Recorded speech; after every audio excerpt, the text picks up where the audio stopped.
friends, வணக்கம். SMS Easy Maths channel வாழ்த்துக்கள். 11th Maths Chapter 9 Example 9.26 இந்த வீடியோல நம்ம பார்க்க போறோம். இதுல ஒரு ஃபார்முலா கொடுத்திருக்கு. ஒரு ஃபங்க்ஷன் m ஒரு ஃபங்க்ஷன் m ன்னு பேர் போட்டுருக்கு. இதுல m0 இருக்கு, v இருக்கு, c இருக்கு, எல்லாம் என்னென்னன்னு क्वेश्चनல கொடுத்திருக்கு. அவ்வளவுதான். m0 வந்து ஒரு இயங்கக்கூடிய பொருளின் ஆரம்ப நிறை, initial mass of the body. m வந்து பொருளின் நிறை, mass of the body. c வந்து ஒளியின் வேகம், speed of the light. v வந்து பொருளின் இயங்கும் பொருளின் மூவ் ஆகக்கூடிய பொருளினுடைய திசை வேகம், velocity of the moving body. நம்ம என்ன கண்டுபிடிக்கணும்னா v tends to c minus minus போட்டா லெஃப்ட் லிமிட் இடப்பக்க எல்லை கண்டுபிடிக்கணும். ஏனெனில் m என்னன்னு கேட்டிருக்கு, m ல உள்ள மாற்றம் என்னன்னு கேட்டிருக்கு. இந்த क्वेश्चन பண்ணும்போது ஏன் மைனஸ் போட்டிருக்கு, ஏன் லெஃப்ட் லிமிட் எடுத்திருக்கு, ஏன் இடப்பக்க எல்லை அவசியம் அப்படின்னு நம்ம கண்டுபிடிக்கணும்.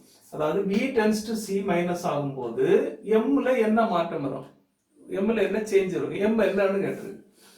why left limit is necessary, ஏன் இதுல left hand limit எடுக்கணும், right hand limit ஏன் எடுக்க கூடாது அப்படின்னு கேட்டிருக்கு. இப்போ இதுதான் ஃபார்முலா. நமக்கு limit v tends to c minus of m வேணும், equal to limit v tends to c minus of m naught by 1 minus b square by c square root. இப்போ c மைனஸ் வந்தா மேல மைனஸ் போட்டா left hand லிமிட்னு அர்த்தம். Left hand லிமிட்டுக்கு நமக்கு formula இருக்கு. என்ன ஃபார்முலானா limit x tends to ஏதாவது ஒரு point a minus of f of x equal to limit h tends to 0 of இந்த x வரக்கூடிய இடத்துல a minus h போடணும். அப்ப f of a minus h ன்னு அர்த்தம். இந்த x வரக்கூடிய இடத்துல a minus h போடணும். நமக்கு இங்க v tends to c minus, அப்ப v வரக்கூடிய இடத்துல c minus h போடணும். அவ்வளவுதான். equal to limit h tends to 0 of m naught by 1 minus b வரக்கூடிய இடத்துல c minus h, அப்ப இதுல c minus h போடணும், by c square root ன்னு வரும், equal to limit h tends to 0 of m naught by 1 minus இத expand பண்ணலாம், c square minus 2ch plus h square, a minus b the whole square formula போடுறேன், by c square. இப்படி வரும். இதுக்கு ரூட்டா கிடைக்கும். equal to limit h tends to 0 of m naught by 1 minus இந்த c square எல்லாத்துக்கும் divide பண்றது, c square divide பண்ணா இத டிவைட் பண்ண இத டிவைட் பண்ணா, அப்ப c square ஐயும் c square ஐயும் டிவைட் பண்ணா 1 வரும், மைனஸ் 2ch c square வச்சு டிவைட் பண்ணா ஒரு c கேன்சல் ஆகும், மேல 2h by c இருக்கும், 2h by c plus h square by c square ன்னு வரும், root equal to limit h tends to 0 of இங்க 1 இருக்கு minus 1 இருக்கு, கேன்சல் ஆயிடும், m naught by 1 கேன்சல், அப்ப இது வரும்போது plus 2h by c, இங்க வரும்போது minus h square by c square root ன்னு கிடைக்கும். இப்போ இது வந்து ரூட்டுக்குள்ள பிளஸ் தான் வருது, ஏன்னா h வந்து ரொம்ப சின்ன நம்பர், ஜீரோக்கு பக்கத்துல வரக்கூடிய ரொம்ப ரொம்ப ரொம்ப ரொம்ப சின்ன நம்பர் 0.000000 இப்படியே போட்டு போட்டு போட்டு போட்டு ஏதோ ஒரு 1 2 இந்த மாதிரி ரொம்ப சின்னதா ஒரு நம்பர் ஜீரோக்கு பக்கத்துல. அதை ஸ்கொயர் பண்ணும்போது இன்னும் பெருசு, இன்னும் ரொம்ப சின்னதாயிரும். சின்ன நம்பரை ஸ்கொயர் பண்ணா இன்னும் சின்னதாயிரும். அப்ப இது பெருசா இருக்கும், இது சிறுசா இருக்கும். அப்ப இதுக்குள்ள பிளஸ் தான் வரும். நம்ம h tends to 0 போட்டுடலாம். ஈக்குவல் டு h க்கு 0 போட்டா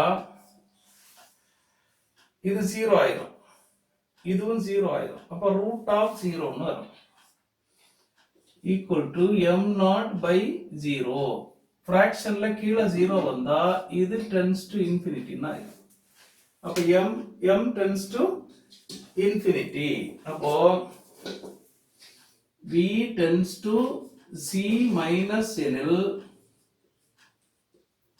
m tends to infinity. When v tends to c minus m tends to infinity ன்னு ஆன்சர் எழுதலாம். இதுதான் இதுக்கான ஆன்சர். இது ஏன் லெஃப்ட் லிமிட் எடுக்கிறோம், இடப்பக்க லிமிட் ஏன் எடுக்கிறோம், ஏன் லெஃப்ட் ஹேண்ட் லிமிட் நமக்கு நெசசரியா இருக்கு, ரைட் ஹேண்ட் லிமிட் ஏன் எடுக்கக்கூடாது அப்படின்னு கேட்டிருக்கு. அதுக்கு என்னன்னு பார்ப்போம். v tends to c plus எடுத்து பார்ப்போம். c plus right hand limit. அப்போ c plus என்ன ஆயிரும், லெஃப்ட் ஹேண்ட் லிமிட் எடுக்கிறது c மைனஸ் போட்டா c க்கு இடது பக்கம், c plus போட்டா c க்கு வலது பக்கம். இங்க ரைட் ஹேண்ட் லிமிட்டுக்கு என்ன ஃபார்முலான்னா x tends to a plus f of x னா h tends to 0 of a f of a plus h போடணும். x வரக்கூடிய இடத்துல a plus h போடணும், அவ்வளவுதான். அப்போ equal to limit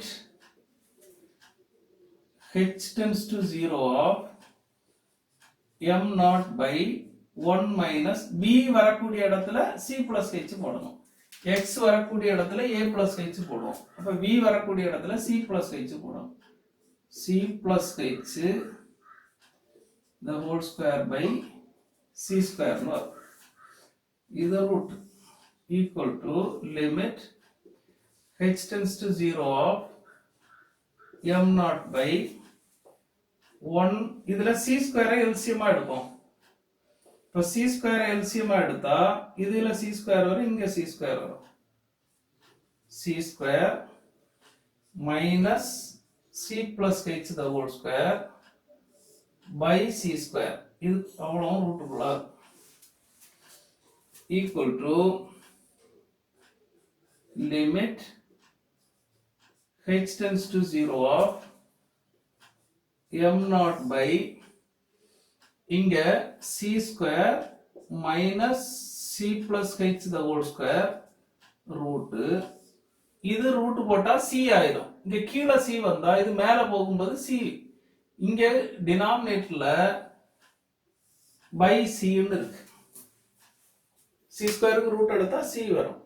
அப்ப டினாமினேட்டர்ல வரக்கூடிய டினாமினேட்டர்னா இங்க 1 by c இருக்கு. டினாமினேட்டர்ல 1 by c இருந்தா இது மேல போகும்போது c ஆயிடும். அப்போ இங்க c வரும். equal to limit h tends to 0 of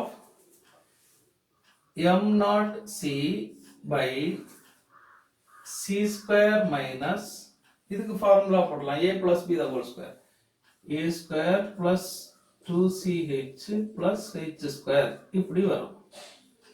இது ரூட்டுக்குள்ள வரும். equal to limit h tends to 0 of m0 c by இந்த c ஸ்கொயரும் c ஸ்கொயரும் கேன்சல் ஆயிடும்.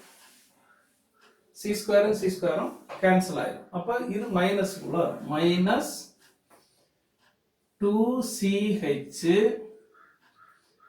plus h ஸ்கொயர் ரூட்னா இது கண்டுபிடிக்கவே முடியாது. ரூட்டுக்குள்ள மைனஸ் வராது. இப்ப c எல்லாம் பாசிட்டிவ். இன்டென்சிட்டி ஆஃப் லைட், ஒளியின் வேகம், ஸ்பீட் ஆஃப் லைட் வந்து பாசிட்டிவ். ஹெச்சும் பாசிட்டிவ். ஹெச் வந்து 0க்கு பக்கத்துல இருக்கக்கூடிய ஒரு சின்ன பாசிட்டிவ் நம்பர். ஹெச் பாசிட்டிவ், இது எல்லாமே பாசிட்டிவ். அப்ப ரூட்டுக்குள்ள மைனஸ் வருது. ரூட்டுக்குள்ள மைனஸ் நம்பர் வந்தா நம்ம கண்டுபிடிக்க முடியாது. Not possible. is not possible. இது வரையறுக்க not defined னு போடும். not defined வரையறுக்க இயலாது.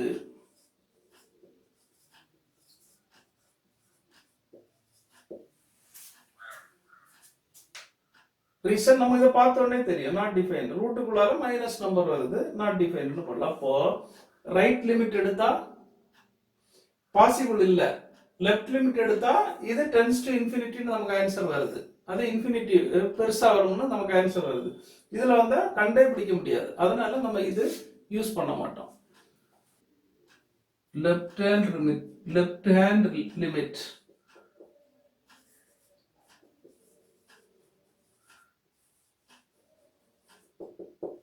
is necessary. Therefore, இடப்பக்க எல்லை அவசியம்.